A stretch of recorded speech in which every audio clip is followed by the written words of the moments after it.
Okay, guys. Hello, hello, hello. Namaste, namaste, namaste. So, guys, आज से हम एक सीरीज चालू कर रहे हैं जिसका नाम है अकाउंटिंग बॉम्ब।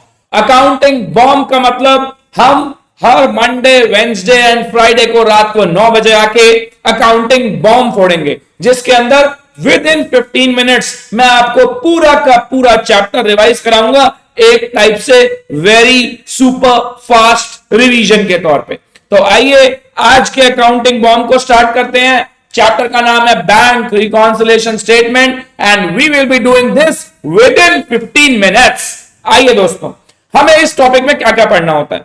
हमें पढ़ना है कि आखिरकार हमें बीआरएस क्यों बनानी है, वाई बीआरएस, फिर हम पढ़ेंगे बीआरएस का मतलब, फिर हम पढ़ेंगे टाइप्स ऑफ बीआरएस, उसके बाद हम पढ़ेंगे नॉर्मल बीआरएस कैसे बनती है, फिर हम पढ़ेंगे ओवरड्राफ्ट बीआरएस कैसे बनती है, फिर हम पढ़ेंगे BRS with adjusted cash book कैसे बनती है, और कुछ थ्योरी ट्रू फॉल्स वाले क्वेश्चंस भी अगर हो सकते हैं।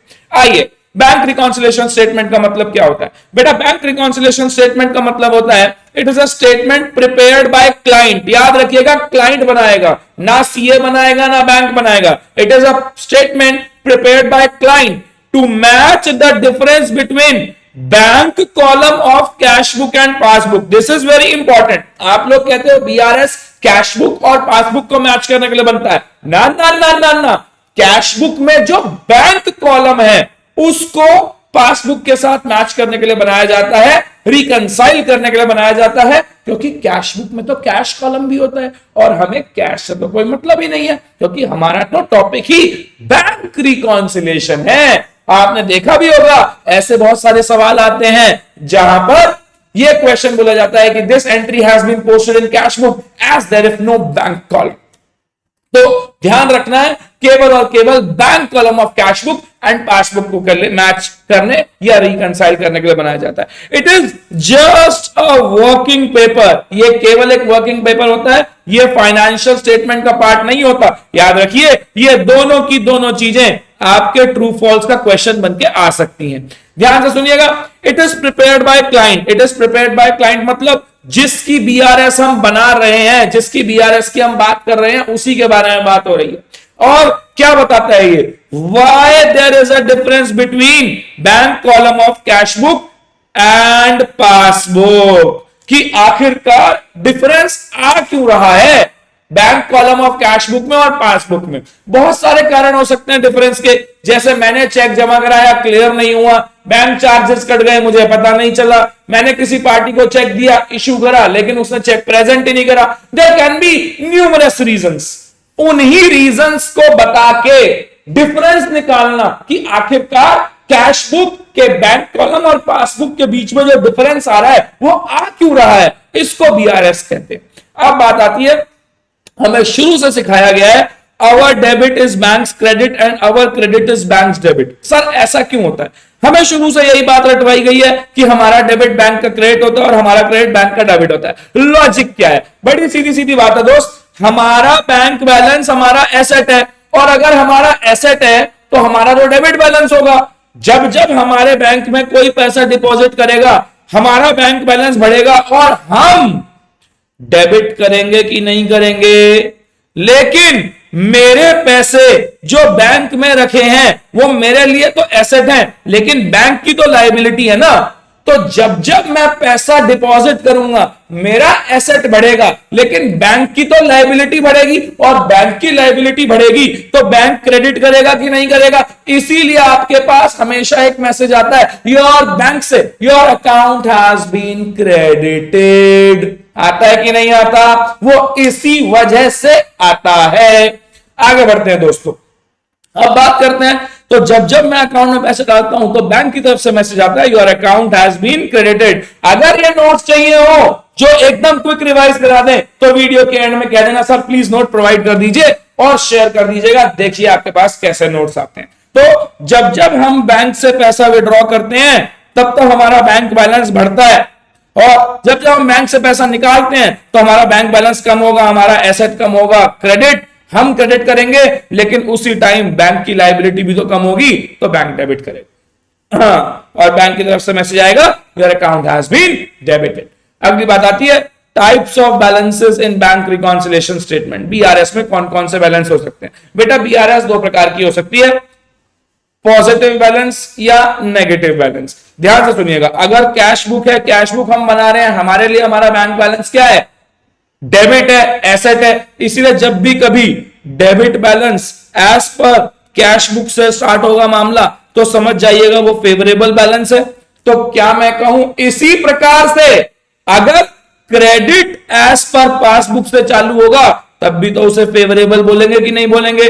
और अगर डेबिट एज पर पासबुक से चालू होता है तो वो अनफेवरेबल बैलेंस कहलाता है, और अगर क्रेडिट एज पर कैश बुक से चालू होता है तो वो भी अनफेवरेबल बैलेंस कहलाता है, और अनफेवरेबल बैलेंस को ही ओवरड्राफ्ट कहते हैं। अब आती है सबसे इंपॉर्टेंट बात, भाई साहब बीआरएस बनानी कैसे है? केवल तीन स्टेप याद कर लो, बीआरएस खल्लास हो जाएगी। Number 1, identification of balance. आपको आइडेंटिफाई करना है कि आपको कैश बुक के हिसाब से बैलेंस दे रखा है या आपको पासबुक के हिसाब से बैलेंस दे रखा है। अगर आपको कैश बुक के हिसाब से बैलेंस दे रखा है तो वो पॉजिटिव बैलेंस है या ओवरड्राफ्ट है, और अगर पासबुक के हिसाब से दे रखा है तब भी वो क्या पॉजिटिव बैलेंस है या overdraft. Step 1 clear. Now come to step 2, analysis of transaction. मेरे बेटा you have to find out the impact of transaction on cash book और पासबुक। सबसे इंपॉर्टेंट स्टेप है ये। आपको देखना है कि जो ट्रांजैक्शन आपको दी हुई है आखिरकार उसका इफेक्ट हो कहां रहा है। जैसे check deposited but not credited, मैंने तो चेक जमा कराए तो मैंने तो अपनी कैश बुक में बढ़ा लिया होगा, लेकिन नॉट क्रेडिटेड मतलब बैंक में क्रेडिट नहीं हुए, तो कैश बुक भरी हुई होगी लेकिन बैंक में क्रेडिट नहीं हुआ होगा। इस प्रकार से आपको हर एक ट्रांजैक्शन का एनालिसिस करना है, उसको कहते हैं एनालिसिस ऑफ ट्रांजैक्शन। और एंड में आता है step number 3, do adjustment. Do adjustment, but adjustment केवल उसी बुक में होगी जिसका बैलेंस हमको स्टेप 1 में गिवन है। Do adjustment but only in that book the balance of which is given to you in step 1। मतलब या तो ऐड करना होगा या माइनस करना होगा, लेकिन ऐड और माइनस केवल और केवल उसी बुक में करेंगे जहां से आपने शुरुआत करी थी।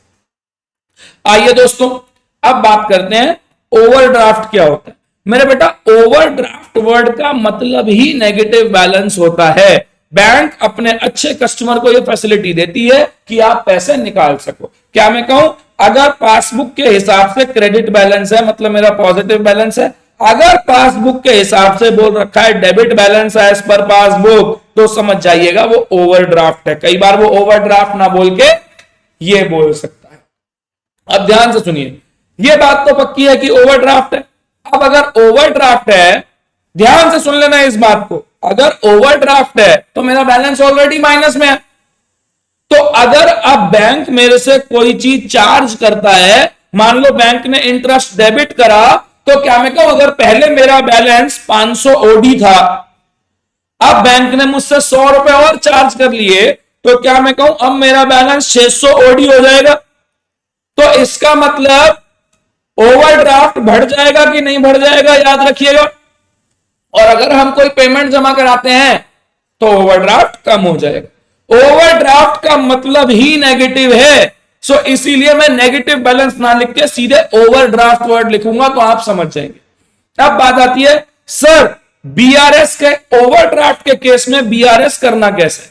मैंने आपको 3 स्टेप बताए थे, identify, analysis and do adjustment. वही करना है, डू सिंपल, जैसा अभी तक कर रहे थे वैसा ही करो।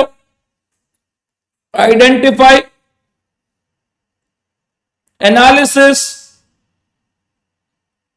एडजस्टमेंट। जब आप 3rd स्टेप पे आओ बिल्कुल नॉर्मल करना, आंसर लिखते टाइम रिवर्स कर देना। आंसर लिखते टाइम रिवर्स कर देना। सर जरा एक बार बताना, एग्जांपल में बताता हूं। मान लो ओवरड्राफ्ट एज पर कैश बुक है, चेक डिपॉजिट नॉट क्रेडिटेड। क्या मैं कहूं ये कैश बुक, ये पासबुक, दोनों का बैलेंस 10 रुपए 10 रुपए। चेक डिपॉजिटेड, आपने सोचा था कि आपका बैलेंस बढ़ जाएगा और हो जाएगा 11, लेकिन क्रेडिट तो हुआ नहीं, बैंक में 10 का 10 है। तो अब या तो एक माइनस करके 10 बनाओ या एक प्लस करके 11 बनाओ। जो भी चेंज कर सकते हैं वो केवल और केवल कैश बुक में कर सकते हैं, क्योंकि स्टेप 1 कैश बुक गिवन है। क्या दे रखा है यहां पर? माइनस। लेकिन मैंने बिल्कुल नॉर्मल करा, लेकिन आंसर लिखते टाइम मैं रिवर्स कर दूंगा, मतलब ऐड कर दूंगा, बात खत्म। ये होता है ओवरड्राफ्ट का केस। देखो मैंने यहां दे रखा है, बिल्कुल क्लियर करके दे रखा है, ठीक है, आप यहां से समझिए। ओवरड्राफ्ट एज पर पासबुक 1000 है, मैंने एक चेक जमा करा 500 का, लेकिन क्रेडिट नहीं हुआ। तो ध्यान से देखिए, अब मैं क्या कहना चाहता हूं, अपोजिट क्यों करा, इस नोट्स में उनका लॉजिक भी दे रखा है, मैंने जो आपको समझा दिया। अब आता है मेरे बेटा थर्ड पॉइंट, टेस्ट भी है बीआरएस का। BRS with adjusted cash book, एक सिंपल टैगलाइन, बेइज्जती घर पर हो जाए चलेगा, बाहर नहीं होनी चाहिए। देखो भाई मेरे, हम बीआरएस में क्या करते थे, हम कैश बुक और पासबुक को आपस में एडजस्ट करते थे, रेक्टिफाई करते थे, डिफरेंस देखते थे, रिकंसाइल करते थे। अब मेरे को क्या देखना है कि जो कैश बुक के बैंक कॉलम और पासबुक के बीच में डिफरेंस आ रहा है, क्या वो डिफरेंस मेरे कंट्रोल में था? क्या मैं उसे रेक्टिफाई कर सकता था? जैसे bank charges not recorded in cash book, मतलब not recorded in cash book, मतलब मैं कर सकता था ना, जो मेरे कंट्रोल में था।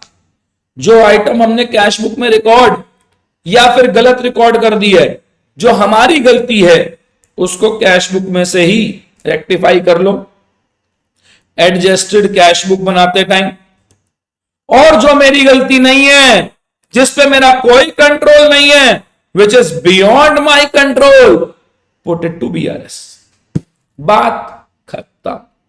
Check deposited but not credited, मेरी गलती थोड़ी है भाई, मैंने तो काम करा था ना, बीआरएस में जाएगा। Check issued but not presented, मेरी गलती थोड़ी है यार, बीआरएस में जाएगा। Wrong credit given by bank, मेरी गलती थोड़ी है यार, बीआरएस में जाएगा। Interest credited by bank not recorded in cash book, मेरी गलती है, रिकॉर्ड करना चाहिए था, एडजस्टेड कैश बुक में आएगा। याद रखिएगा, जब जब कभी हम डिपॉजिट करते हैं, इसका मतलब हम ऐड कर रहे हैं, हम इशू करते हैं, इसका मतलब हम माइनस कर रहे हैं अपनी कैश बुक में। जब जब बैंक अलाउ करता है, मतलब बैंक भी ऐड कर रहा है। जब जब बैंक चार्ज करता है, तो बैंक भी लेस करता है। क्लियर हो गई बात? यहां तक आपका बीआरएस का बॉम्ब फोड़ दिया हमने। अगले चैप्टर के लिए मिलेंगे अकाउंटिंग बॉम्ब में। धन्यवाद। मंडे, वेडनेसडे, फ्राइडे रात को 9 बजे।